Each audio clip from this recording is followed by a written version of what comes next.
The question Mataji has is, how do we clean ourselves? It's quite interesting actually, because you come to the Holy Dham, you wake up in the morning, you have a shower, you put on lovely clean clothes, and we think we're clean. Actually we're not. It's very superficial. It's like cleaning the outsides of your car and never cleaning the inside of your car. Yes? It's like cleaning the outside of the cupboards and not cleaning the inside of the cupboards. So what the Lord is teaching us is that we need to go inwards. At the moment, living in the material world, we tend to go outwards.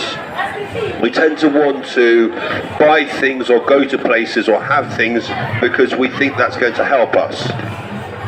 But actually, it's futile, because whatever moment you have of happiness, it goes. You could buy a lovely new sari or new dress. You wear it 2 or 3 times, you get bored of it. And you think, I guess another one now. Your friend here gets a brand new mobile phone, and the first thought is, I guess a new phone as well. But all these things are artificial. The only way to clean ourselves and feel purer is to go inwards. And the only way inwards, we're in Kali Yuga now, is through the holy name. Hare Krishna, Krishna Krishna, Hare Hare, Hare Rama, Rama Rama, Hare Hare. Now, the Maha Mantra, Maha means great, mantra, isn't just a mantra.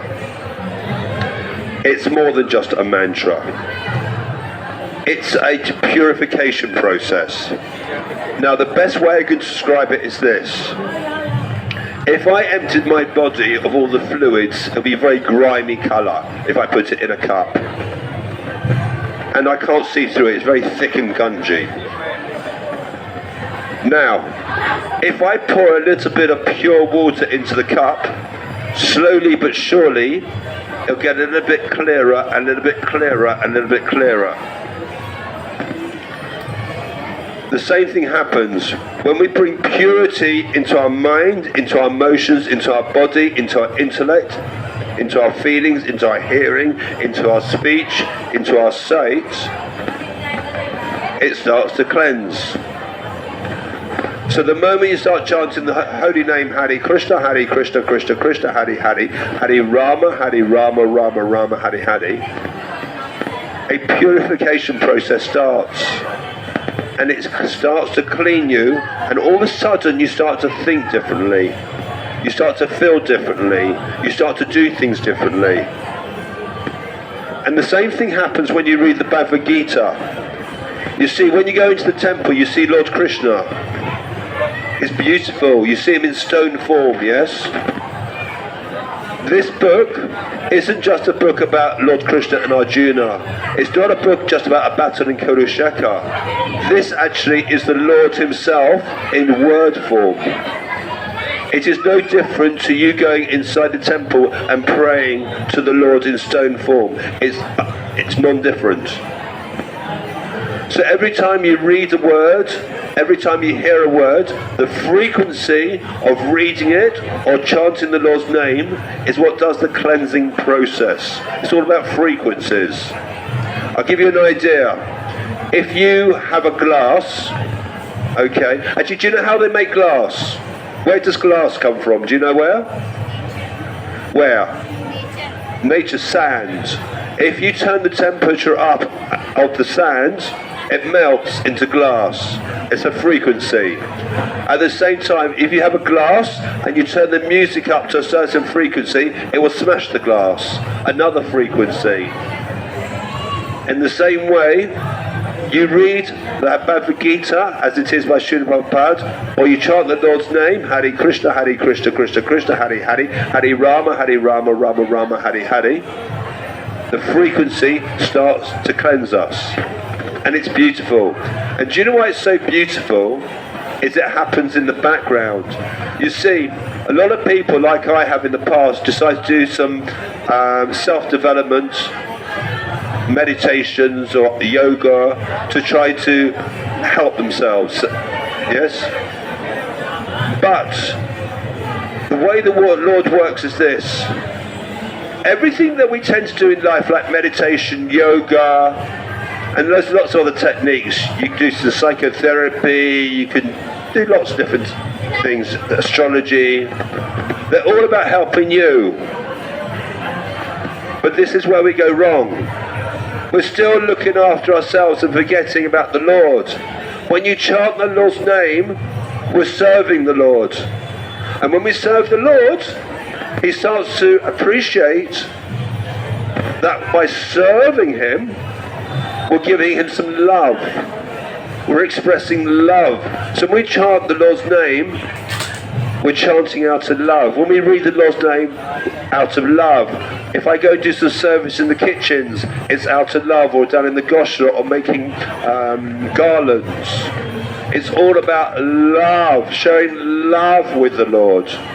And the more we share our love with the Lord, the more he realizes how much we love him, the more prem he gives you. You give him 1 bit of prem, he gives you 10 bits of prem. You give him 10 bits of prem, he gives you 100 bits of prem. He gives you unlimited, because he's got unlimited prem. And all he needs to know is how much you want to serve him. He doesn't need it, actually needs the wrong word. But when you express it, he realizes how much you do love him. But unfortunately in life, we spend very little time. Sometimes we might spend 5 or 10 minutes in the morning doing puja or arati, and we think we've done what we need to do for the day, and we get on with our day. But we're very so wrong, because the whole of your day is about the Lord. Whether you go to study, he's the one who made it possible for you to go to the college or school. Or whether you have a job, he's the one who got you a job.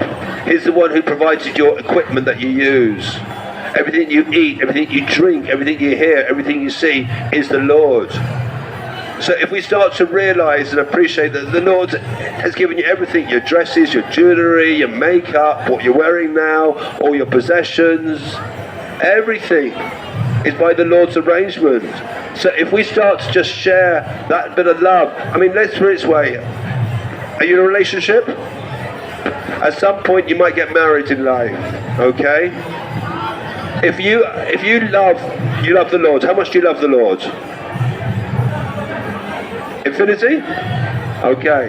Now, if you just spend a few minutes with the Lord every day, and you think that's enough, now, if you got married, and you spend a few minutes with your husband every day, what would you say? Go, not good enough for me. He wants your entire love. Your husband wants your entire love. But meanwhile, he's just come into your life later. But the Lord's given you everything. Should we not be giving everything to the Lord? Or at least a big chunk of our life to the Lord to say thank you. So those 5 or 10 minutes actually is very small in comparison to actually thinking about the Lord, appreciating the Lord, giving something to the Lord, serving the Lord in our day-to-day life. And it's beautiful. And if we can't serve the Lord, maybe we can serve society. Maybe we could do some charity. What type of job do you do? I am a student currently, but I am a tutor. You're a student and a tutor. What subject? I am an English tutor. Sorry? English literature. English literature. Okay. Now, I know in some of the villages there are some very illiterate people, and I've met them. They come here into the mandir, and they come to chant the Maha Mantra, but they don't know how to read it. And I spend time with a lot of literate people. From your heart, for no Lakshmi, you can go to a small village once a week and teach people how to read, so that they can have an equal opportunity with other people and not be so disadvantaged in life. And that's how you can serve the community, serve society. You still do your studies, you still do your job to pay for your bills in life and look after family, but by serving through the community from your heart is a selfless act. And this is another way of purification. The more selfless things you do, the more you purify yourself. The more selfish things we do, the more grime we build up inside us. So we're countering the cleansing process. The cleansing process is serving the Lord, serving society, serving the community, and being selfless. And then you'll start to clean yourself.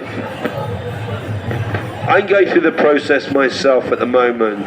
I've still got so much to do, because it's not just now, it's my past and my past lives. I've got a lot of work to do. But what I can say to you is, I'm noticing the difference. I'm thinking differently. I'm behaving differently. I'm acting differently. I'm caring differently. I'm loving more differently. I'm being more mindful, more kindful, more tolerant, more acceptable. I'm not perfect by any means. I've still got so much. But that little bit grows and grows and grows. And that little spark of energy, which is the potency of the Lord inside us, that little spark gets stronger and stronger the more we serve the Lord, the more we serve society, and the better person we become. And that's what the Lord is giving us the ambition of, to become a better version of ourselves. And all we've got to do is make the Lord the center of our lives and start to cleanse ourselves, decontaminate ourselves, and realize life in the material world is very mundane, it's very harsh, and we can become a better person. And the more better person we become, the more cleansed person we become, the more pure person we become, the more pure and cleansed person we attract around us. And then we can become an influencer in community as well. So you teach. Therefore, you can, by being a teacher, it's very important. My children, when they were young, when they were at school, said they only liked the subject if they liked their teacher. If they didn't like the teacher, they didn't like the subject. So we have to be a good example. We can't tell people what to do if we don't do it ourselves. So we need to purify ourselves, or start the process in order to be able to help others. Once you graduate from college and you become a full-time teacher, then you have a big burden of responsibility to look after children. Because in this day and age, in Kali Yuga, it's a harsh life. A very harsh life, particularly their distractions, particularly social media. They're going to go through a lot of hardship, and it's all going to take them away from the Lord, because it's so easy to spend time on the phone getting lost and lost and lost. So start to purify yourself every day. What you need to do is read one sloka from the Bhagavad Gita as it is, as translated by Srimad Bhagavad. And then you also need to chant on a mala. Hare Krishna, Hare Krishna, Krishna Krishna, Hare Hare. Hare Rama, Hare Rama, Rama Rama, Hare Hare. Hare Krishna, Hare Krishna, Krishna Krishna, Hare Hare. Hare Rama, Hare Rama, Rama Rama, Hare Hare. And through that is the starting point. Do some social work, go to the mandir, do some other work, some seva. All of this will be conducive to start to cleanse and purify your body. Hare Krishna Mataji.